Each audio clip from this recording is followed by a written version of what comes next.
Welcome to the KayaCast, the podcast for cannabis businesses looking to launch, grow, and scale their operations. Wesley, thank you so much for joining us today. Thanks, Tommy.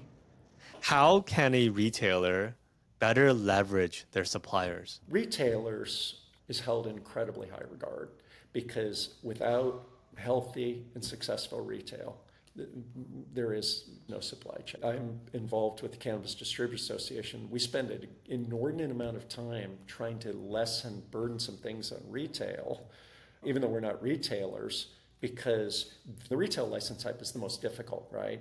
It's on the front lines. They get inspected more, they get taxed more, they get robbed more. So the entire supply chain, honestly, when retail says jump, really should say how high. But retailers should be very careful about what they say jump. 99-10% of the time, they're like, lower the price, lower the price. And in most cases, I think it should be, hold your price, right? Raise the price. They're selling really well. We can't raise the price here because there's people around us. But my God, you guys have something. I mean, a funny little anecdote is, before I was in cannabis, I was the head of record labels in the music industry. And the music industry had this habit of when new releases would come out, like the hottest new release, those would be the most discounted things in the store. And then we had this executive came in from the toy industry, and he was like, I got to get this straight. A new record's coming out, let's just say Michael Jackson, right? Date myself, right? New record has come out. And that is the least expensive thing in the store. People are going to buy that no matter what. He's like, when there's a hot toy, they don't discount it. There's a hot car, they add dealer prep to it. When a movie is opening up, it is not discounted, right? If there's a line out, it's like, why are you doing it? And we'd be like, well, because we want to sell a lot, right? And it's like so dumb. And of course, artists wanted to be number one, and there was all this stuff. And I don't know if we ever were able to get out of that. It had just become so entrenched, and people were going to the wrong metric. It'd be like, well, I want to get to gold, right? If somebody's willing to buy Michael Jackson at this price, they're going to buy it at this price, and then take that extra margin and put it into all of the things that one needs. So it's not just the cannabis industry, but I don't think I've ever seen as an extreme example is the cannabis industry on the pricing. And I think a lot of it has, just as you said, has to do with the desperation, you know, the additive effect of taxes, the additive effect of the competition from the unregulated market, the additive effect of some of these things has really made it, you know, pressure. But getting back to that point, I'd sort of come down and go, hey, I'll give you a shot, but I need to know you have a ground game. I want to see velocity. And if I have something sitting here, I'm not going to discount it the first thing I do. I'm going to call up and go, what are you going to do to get this thing to sell? And not all products sell, but a good brand that has ground game is going to go out and go, okay, let's do this, let's do that. And sometimes it doesn't sell, and you just get it off the shelf and then focus on those things. You know, another somewhat apocryphal story, but it's true. We'd have something selling really well. Somebody would go in and we wouldn't see it there. You're like, where is it? Well, we sold it. Do you want to order more? No, because we got a discount from these people. Like, but you've been selling this. You have it. This happens less because consumers start to develop loyalty. But even that mindset of, I can get a better deal on this unknown whatever pre-roll. And invariably, and this is where shelving fees come in. I can talk about MedMen because they're out of business, but when they were going through one of their many, many management changes, management came in at the top and said, this is crazy. We're going to start charging shelving fees. Well, the good brands were investing so much to make products sell through. What do you mean we're going to pay? Sorry, it's your top selling SKU in this, and we take that money. And by the way, you don't pay really that well, but we take that money and invest it into all of these things. And it's an expensive product to make. And this is a win. How about a high five? We've done it. We've given you something and you're selling it and it's working. It'd be like shelving fees. And a lot of the good brands said no. So who says yes? People are like, oh my God, I haven't been able to get any, but I have such a great pre-roll. They put it there, but they don't have the ground game. They don't have the brand recognition. It didn't sell. Now you start having stale inventory, right? It's so backwards. When a SKU isn't selling, what can retailers do with their suppliers to push it without reducing price? In some cases, what you can do is, it's just like, we need more people to be able to try this. We need you to have somebody parked in the store and educate. And then what's going to happen is we're going to hear from those consumers, right? We're going to hear from those customers. If they come back and want it, then we're like, okay, it was an education piece. If they come back and go, hey, you know what, nothing special, maybe it really wasn't special. And then the only thing that should be done with the discounting is it's on the way out, right? That's just a like, and look, then you're dealing with, and you know, a lot of people will call the brand and just go, what can we do? In some cases, without really devaluing it, if you're trying to get a beverage introduced, to be like, buy the vape, and we give you this beverage, right? Of course, California, maybe some other place you can't give the beverage, but they can buy it for a penny, which is always funny. It's like dangerous to give away for free, but a penny and it's no longer dangerous, but okay.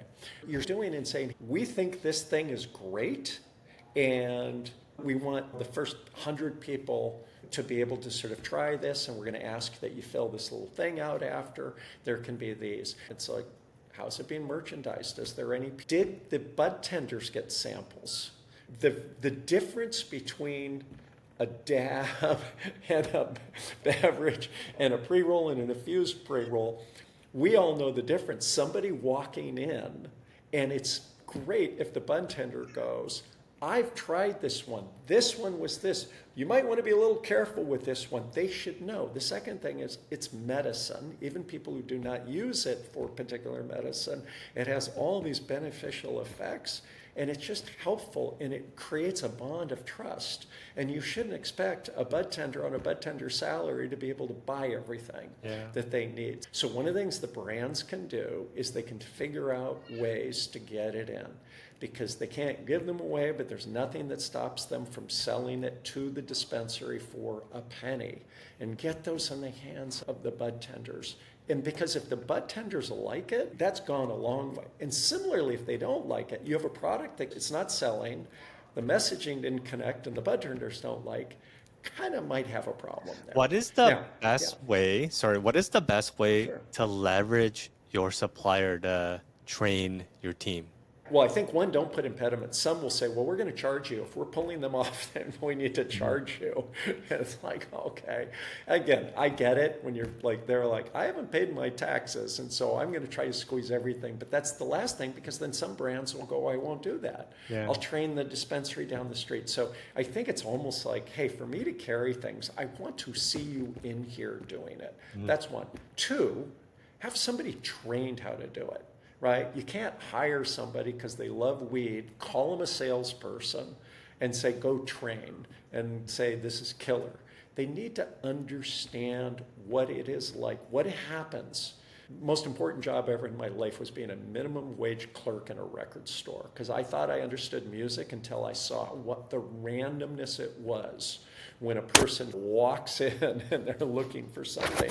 It was incredible. And that's what led to me actually starting a record label. So having people, hopefully, they've worked in a dispensary. If not, they've spent a tremendous amount of time. So their messaging isn't, this is great. That doesn't help anybody. What is the competition? How's it different? What consumer is this appropriate for? What are the use cases? What are the things that somebody might say about this? Blah, blah, blah, blah, blah. And then be able to distill that down so that a human being, a normal person, can understand and say it back, and support it with follow-up, support it with marketing materials, support it with merchandising, and be there, right? It really is a cooperative sale. And it starts, of course, the product has to be right. And then getting it there, and look, at a lot of times things click and it's really fun and people have got it, but a market like California, Headset tracks 850 brands. So you think about that. Each one of those might be in multiple categories. Many of those have sublines. There's our sleep line, there's our this, and so forth. And so it's just an immense amount of, truly, noise is no better way of sort of saying it. So figuring out how to cut through that noise and have it. We're well past the days in a market like California, we're putting something on the shelf and somebody's just going to buy it.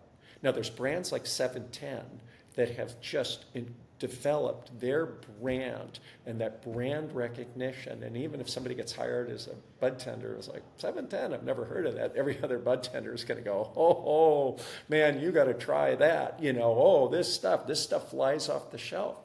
And they've done that. But I will bet their sales team is still in there, and we distribute them. So I know that their sales team is still in there articulating what they've done, why it is, because no doubt there's a competitor gone in and said, we're just as good as them and we're less. So they're going to constantly have to go back and say they're a premium product. This is why we have this. This is why it's that. The neat thing about cannabis is people can experience it. Let the bud tenders have it. What those dispensaries should demand of their brands, it's like, if you want to be on my shelves, and this is why shelving fees cheapens it. You want to be on my shelves, give me $5,000 for your discount brand. I can't think of anything worse, right? If you're going to have, and of course everybody does, good, better, best. Put the good in the back of the store so that it's not the first thing they see. If somebody wants to pay to be on, they should probably pay more than a brand you're making more of a margin on, or you're making a higher the basket. Every sale they make is taking a little bit away from something that they otherwise might have had. If they come in, they should be pushing the other discount brand off, not knocking out better or best. Again, there's a lot of very sophisticated merchandisers at sort of retail. They have their planogram, here's what I'm doing, here's why, and this and that. And those are the ones who have no trouble going, I have a hole right here, I'm going to try it with these guys, but I need them, they're going to need to hit this metric, and to hit this metric, they're going to need to do X, Y, Z. And that's what they're focused on. Selling shelf space to whoever the highest bidder is. Mm-hmm. I think that's just a horrible thing.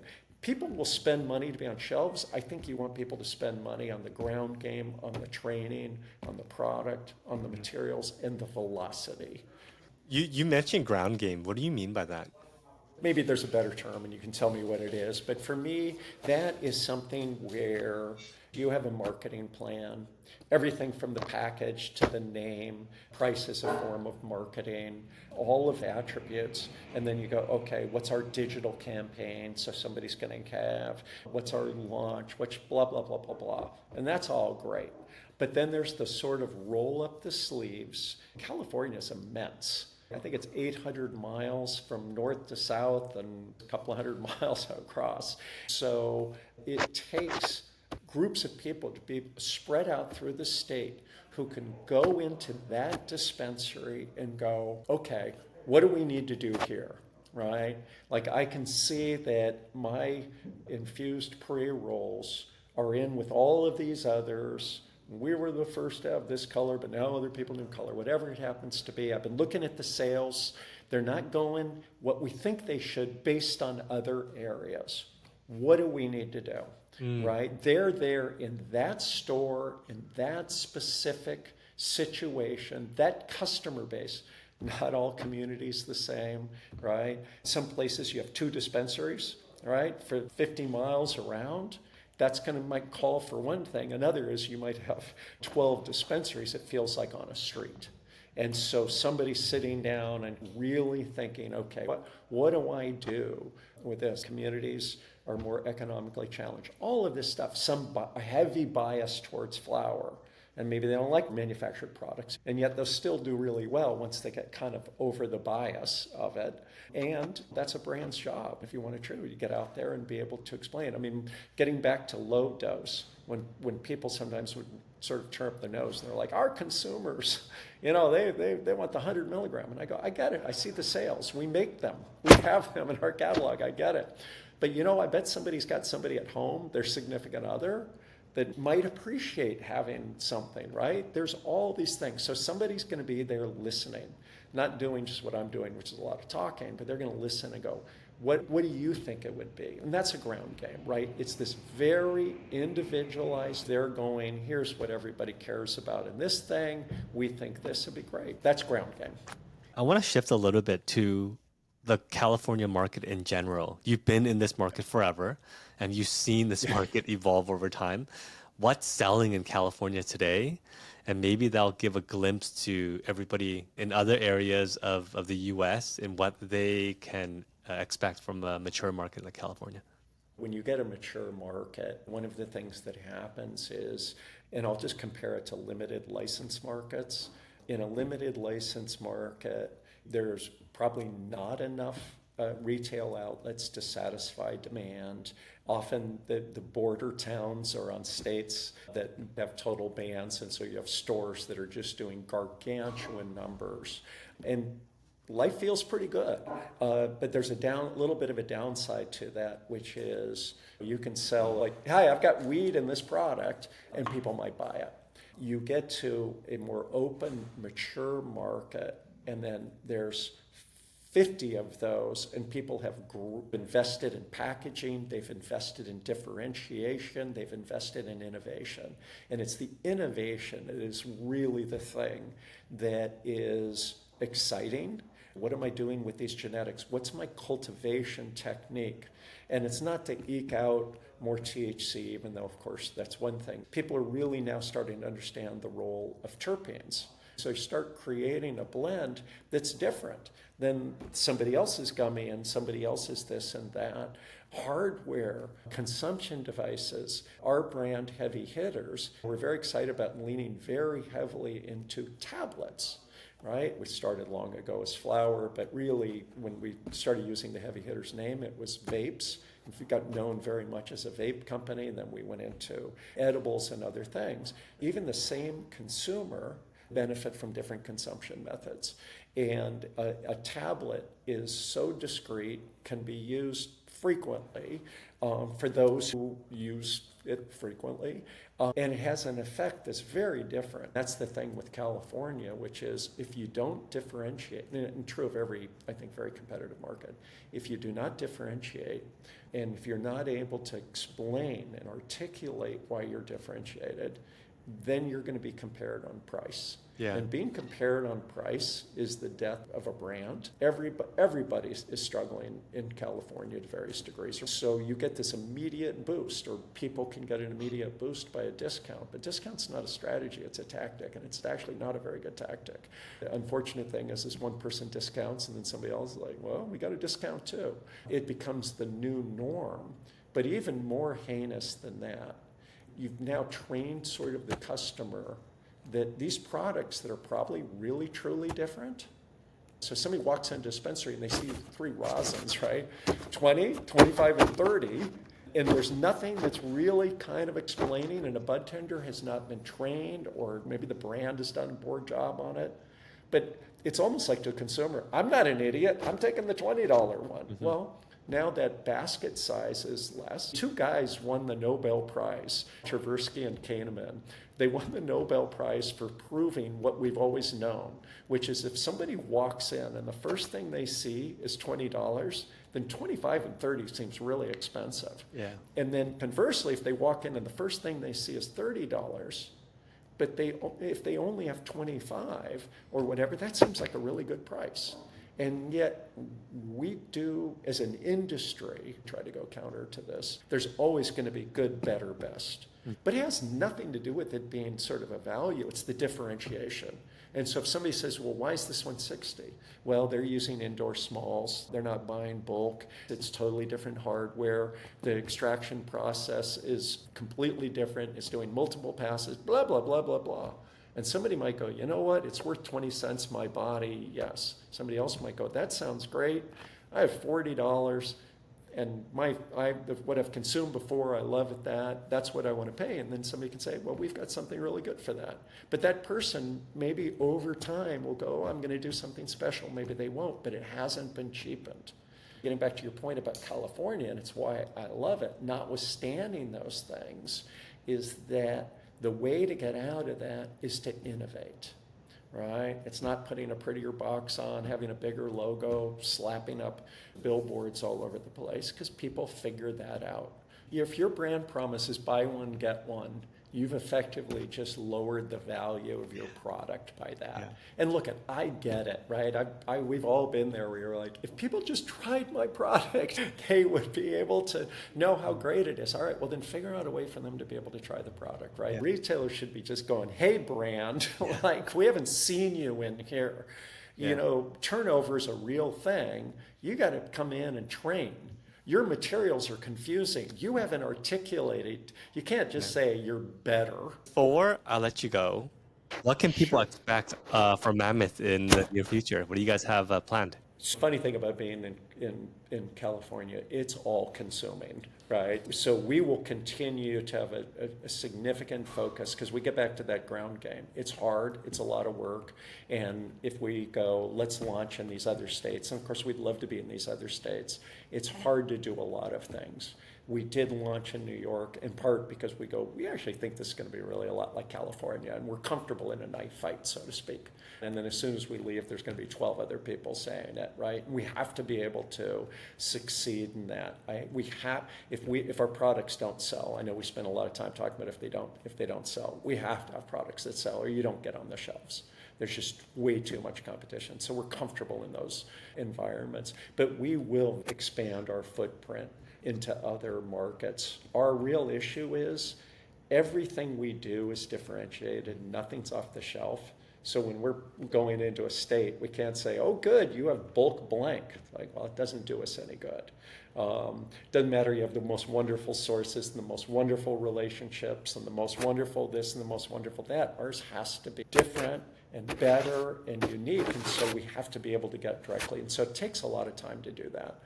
The other thing is that we're not a vape brand, we're not a gummy brand, we're not a tablet brand, not a beverage brand, we're all of those.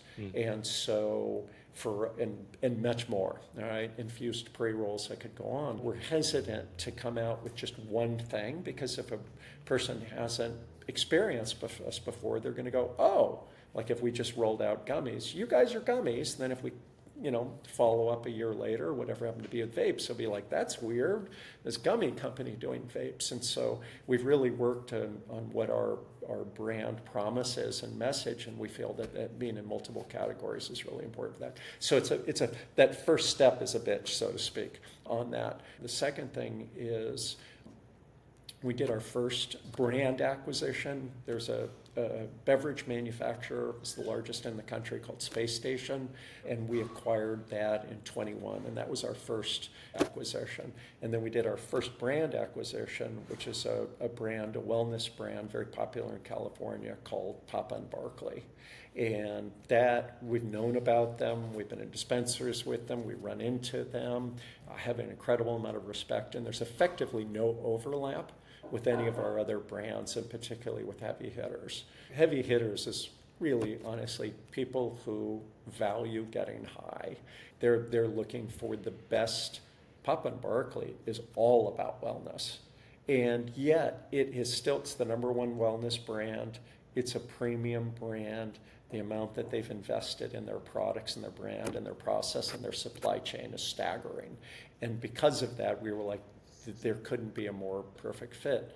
But we feel that it's been a really good experience for us, and instead of trying to extend anything that we have into an area that it's not, they've been amazing entrepreneurs out there that have done incredible things, and they could benefit from the platform because they have the warehouses, we have the legal department, HR department, right?